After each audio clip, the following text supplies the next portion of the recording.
Okay, so now we're going to look at movement 2 of Theseus and the Minotaur, my symphony. This is Labyrinth. This in the story is when Theseus enters the great gigantic labyrinth that holds the Minotaur in the center, built by Daedalus. Purpose of this movement, compositionally, musically, what I'm trying to portray is unease, murkiness, mystery, and I imagine the labyrinth like the entrance, there are like dead bodies, or it's kind of, it almost feels like a cave where it's really, really dark, and it's just, there are so many paths, and which path do you take? There's so many wrong turns that lead you back around and stuff like that. So the first thing that I came up with for the entire symphony was this movement, and the first thing I came up with for this movement was this little figure that the bassoons have. They do something like this.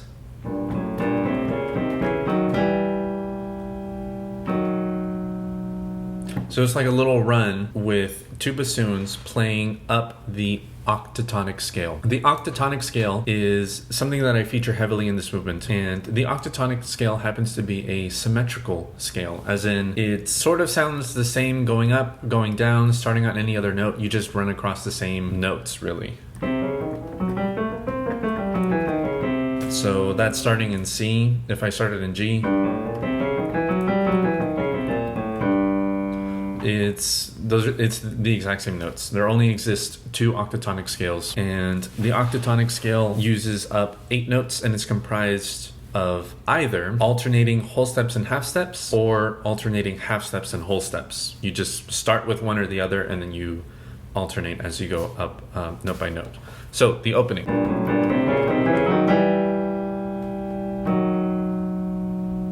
That's the first thing I came up with. And the bassoons have it. I love their dark, reedy quality, and that's what I did for this moment. Then we have this figure in the second measure with low strings, and they do this,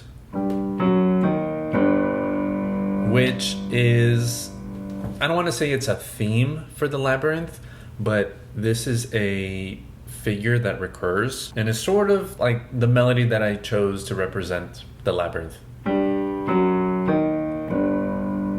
So after the opening, low strings,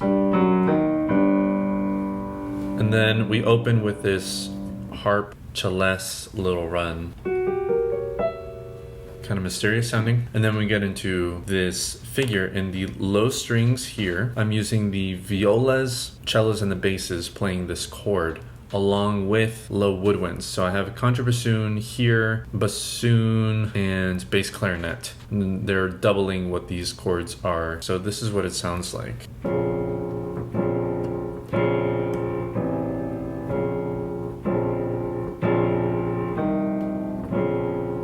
So this is an open-voiced B flat minor chord.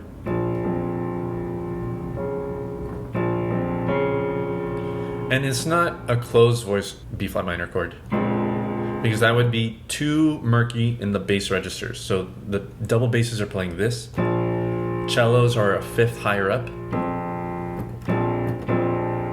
And then the violas are playing the third an octave higher.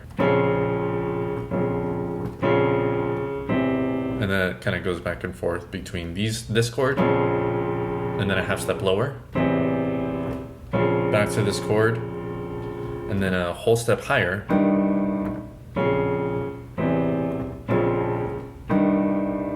It's kind of more or less following the octatonic tonality, but not exactly. Now we have this come in, which is the French horn playing the same melody that the low strings did in the second measure at the beginning. This is the main theme I was talking about.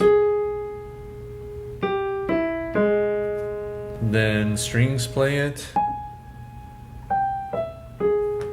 More chords, a new section where we continue hearing these chords. The top two violins have entered. The viola has dropped out, and that's for a reason. So the chord kind of doesn't like fill itself out anymore. So double basses and the cellos are doing this. We've changed keys.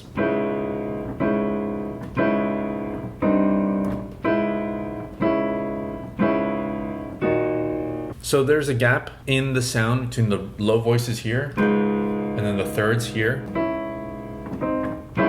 Like it sounds like there could be like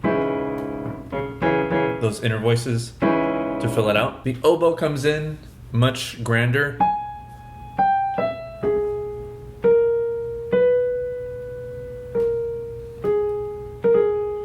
And then plays our labyrinth. I'll call it a theme. Our labyrinth theme. That's the first like long version of that melody that we've heard up to this point. 4 measures later, the violas come in to fill in that gap that I was talking about just a moment ago with this little figure in between the chords that keep bum, bum, bum. Violas come in with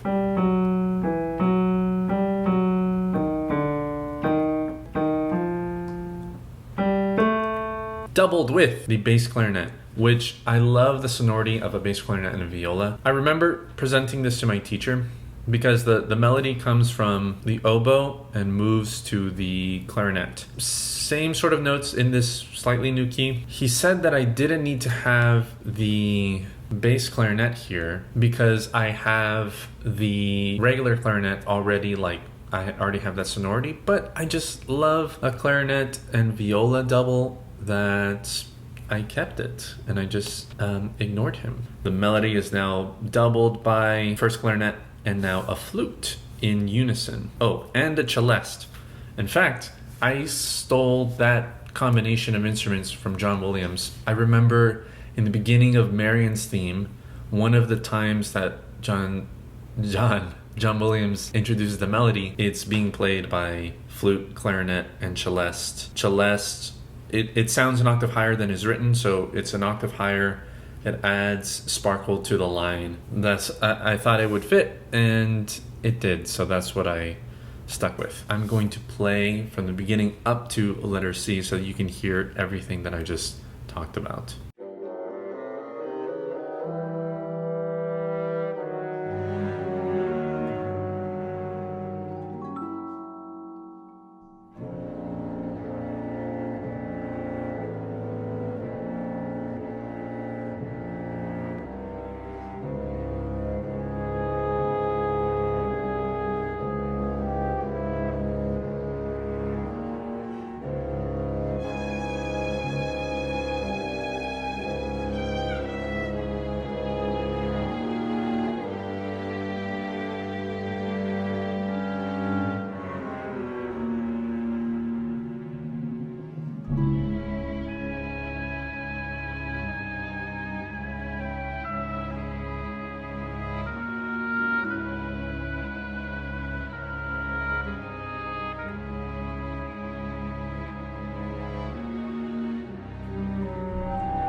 Oh, here's an interesting pairing, which you might not have considered before. Cor anglais, or English horn, and bass clarinet, not in octaves, but in double octaves. The melody goes like this. In octaves would be this.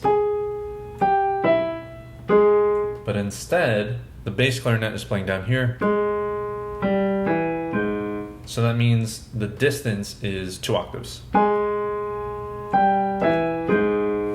The reason I did that is because my teacher, Bruce, for me, a lot of this movement, the opportunity I had with it was an exploration of new textures and timbres, sounds and instrument combinations that I had never tried before or even, heard before. My teacher, I can't remember what I had added here. Maybe some other instrument was probably playing this with the cor anglais or something like that. And Bruce said to me, he said, you can put a bass clarinet 2 octaves below the English horn, and the way the harmonics of the bass clarinet interact with the English horn is really an interesting sound. I was like, I didn't know that. I've never heard that pairing before. And since then, I've seen it in scores of his. He does it in Silverado, the movie. He was nominated for an Oscar for that, and I have the score to that. And browsing through it, I found a moment where he has an English horn and a bass clarinet 2 octaves apart from each other, but playing the same line. I'm like, oh, it's right there. And so I use it here. And then we go into this, what I call the textural section. So this next section, we have this little piano effect, lowest white note cluster. It's up to the pianist really what they want to sustain. But like if it were me, just like the lowest white notes on the keyboard. While holding the pedal down, that'll really engage the rest of the strings that are in the piano, just like, it's just like a massive sound. At the same time, we have this tam-tam to add that low rumble that a tam-tam has, along with those complicated harmonics up top. Then this little effect in the timpani. So starting on the highest pitch of the lowest drum, which is generally an A, and then glissando down to wherever the pedal gets to the lowest, which is what I mean here by lowest pitch possible. That's what that little X means.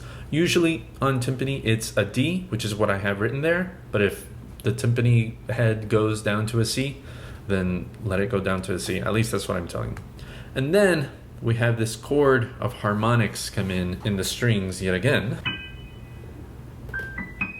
Introduce this thing, bum, bum, bum, which is the first 3 notes of the Labyrinth theme.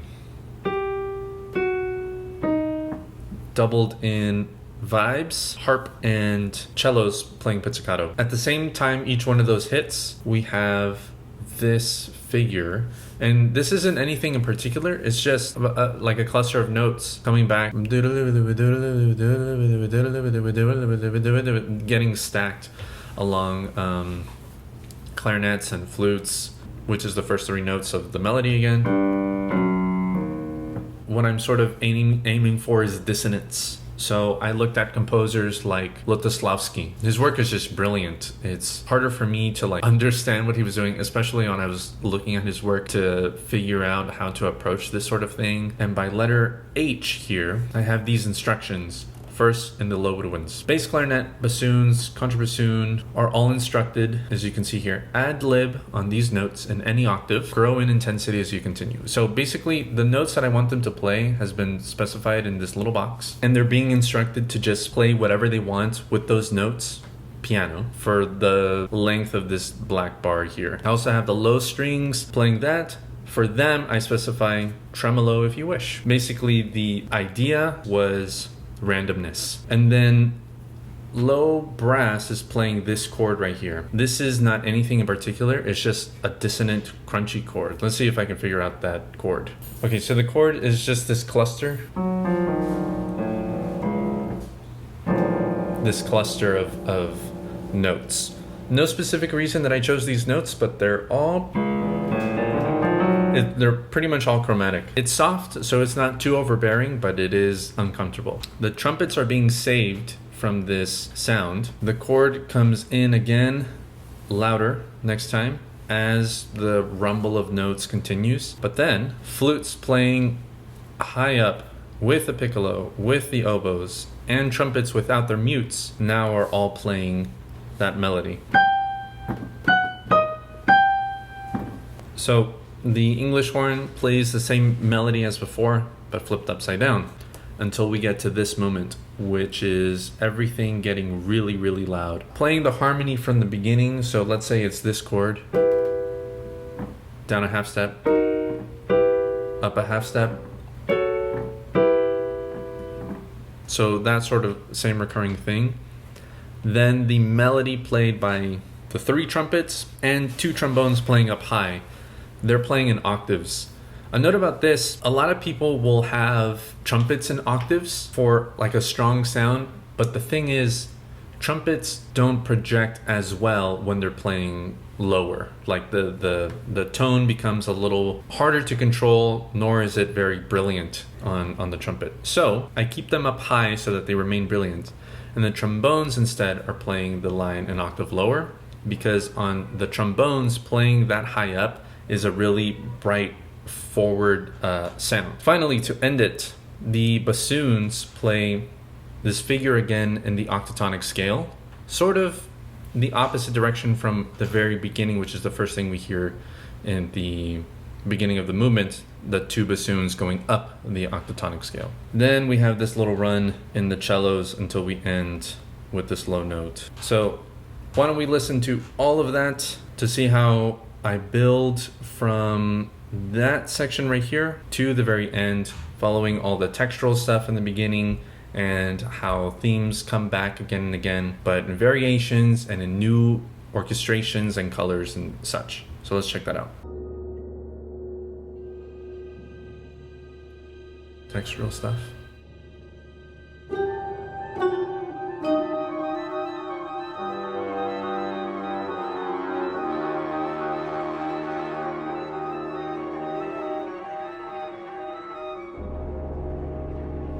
You can hear the nasally quality of the strings tremoloing sol ponticello.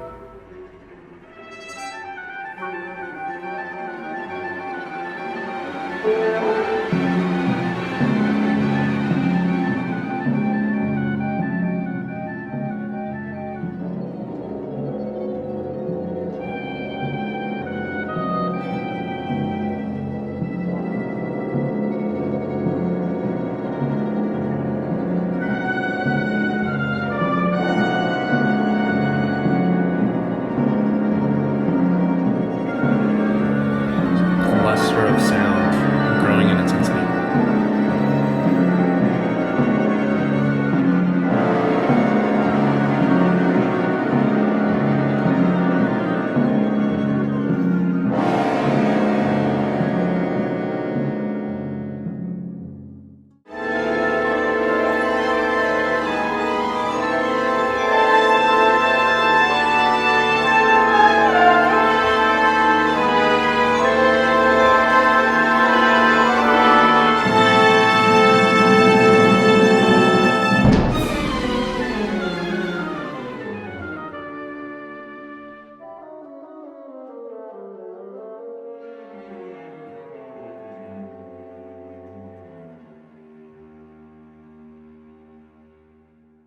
And that finishes out the movement.